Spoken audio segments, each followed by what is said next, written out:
Deixe-me ler de novo, só para deixar bem claro aqui diante de nós. Quanto, porém, aos covardes, incrédulos, abomináveis, assassinos, impuros, feiticeiros, idólatras, todos os mentirosos, a parte que lhes cabe será no lago que arde com fogo e enxofre, a saber, a segunda morte.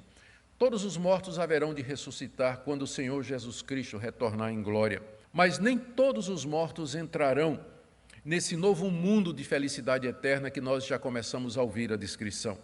João, aqui, nessa quinta parte da visão, ele escuta Deus se referir à segunda morte, que é explicada aqui como sendo o lago que arde com fogo e enxofre. Deus se refere a essa segunda morte como sendo um lago de enxofre que está ardendo em chamas, ou seja, que nunca se apaga. É lá que será lançada uma parte da humanidade, em contraste profundo com a outra parte que estará nesse novo mundo de felicidade eterna.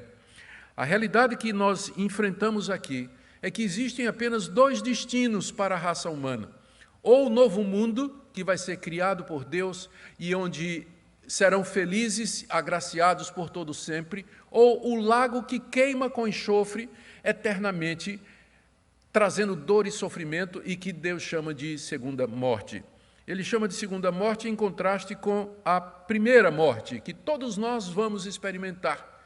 Todos nós vamos experimentar essa primeira morte. A segunda morte é o sofrimento eterno, que acontecerá nesse lago que arde com fogo e enxofre. É chamado de morte porque significa uma separação de Deus. Não significa extinção, como muita gente pensa, que depois de morrer, então o castigo do ímpio é ser extinto, é ser aniquilado. Não, mas é um sofrimento eterno, é um morrer eterno, é querer morrer e nunca acontecer isso. É um desejo de morte, uma experiência de morte eterna que não tem fim nesse lago que arde com fogo e enxofre.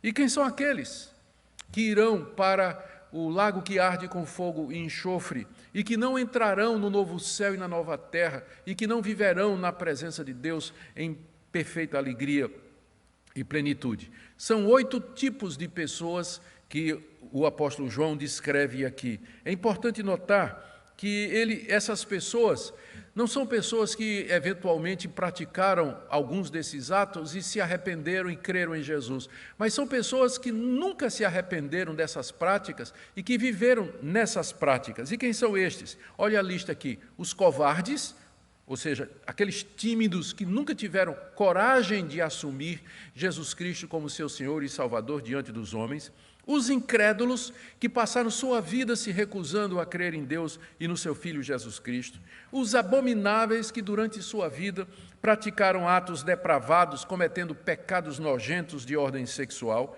assassinos, pessoas que propositadamente, intencionalmente procuraram o mal dos outros, chegando mesmo a tirar a vida dessas pessoas; os impuros, aqueles que passaram uma vida de imoralidade sexual, como prostituição, adultério, fornicação; feiticeiros, pessoas que se envolveram e nunca deixaram de se envolver com ocultismo, artes mágicas, invocação de mortos, mediunidade, falar com espíritos, lançar maldições, fazer pacto com espíritos malignos, todos aqueles que viveram na prática do ocultismo; os idólatras, que adoraram imagens, que se curvaram diante de ídolos como se fossem Deus durante toda a sua vida; e os mentirosos, gente que nunca fala a verdade, que passaram a vida contando mentiras, uma vida de falsidade, hipocrisia, enganando os outros. Essa é a lista daqueles que serão lançados no lago de fogo e enxofre, a segunda morte, onde serão atormentados pelos séculos dos séculos, em contraste com aqueles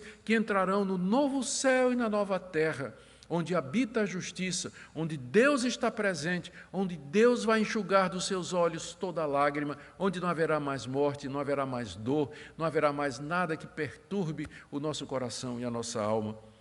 Que realidade terrível e tremenda, você que me escuta, que realidade terrível e tremenda. Como eu disse, existem apenas 2 estados nos aguardando do futuro: ou o novo céu e a nova terra, com Cristo para todo sempre, ou a segunda morte no lago de fogo e enxofre.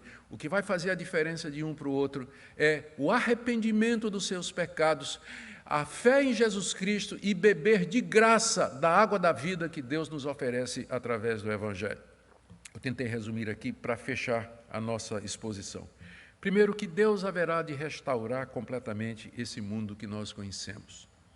Segundo, que esse novo mundo que Deus haverá de fazer, ele será superior à criação original, será superior ao Jardim do Éden. Terceiro, que nesse novo mundo não haverá mais a possibilidade de entrada no pecado. Às vezes as pessoas pensam que essa restauração que Deus vai fazer é um retorno ao estado original em que Deus havia criado todas as coisas. Não, na verdade, é um estado superior, porque quando Deus criou todas as coisas, lá no livro de Gênesis, que Ele criou o mundo, criou o homem e o colocou no jardim, havia a possibilidade do pecado. E toda a história que se desenrola a partir dali é para eliminar essa possibilidade numa nova criação. E essa nova criação, é nesse sentido que essa nova criação ela vai ser superior à primeira, não somente em glória, em brilho, e nós estaremos numa situação superior à de Adão e Eva antes do pecado, porque Adão e Eva, a vontade deles era mutável, eles poderiam escolher praticar o mal, mas no novo céu e na nova terra, essa questão já terá sido resolvida. O Senhor Jesus já venceu o pecado e não há mais possibilidade de pecado entrar, não haverá mais maldição, não existe a chance do diabo entrar, ele está no lago de fogo e enxofre, não há chance de o mal entrar nessa nova criação. Significa que o pecado e as consequências dele foram finalmente eliminados da criação para nunca mais voltar pela obra completa de Cristo.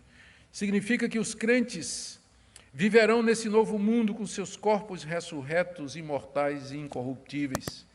Significa que a felicidade eterna que nos aguarda consistirá na nossa comunhão com Deus e com o Senhor Jesus Cristo, e que assim Deus haverá de cumprir plenamente o plano que Ele estabeleceu antes da fundação do mundo. As pessoas perguntam, se Deus sabia que o pecado ia entrar, por que Ele criou o homem? Por que Ele fez o jardim? Por que Ele colocou a árvore do bem e do mal ali? Aqui está a sua resposta.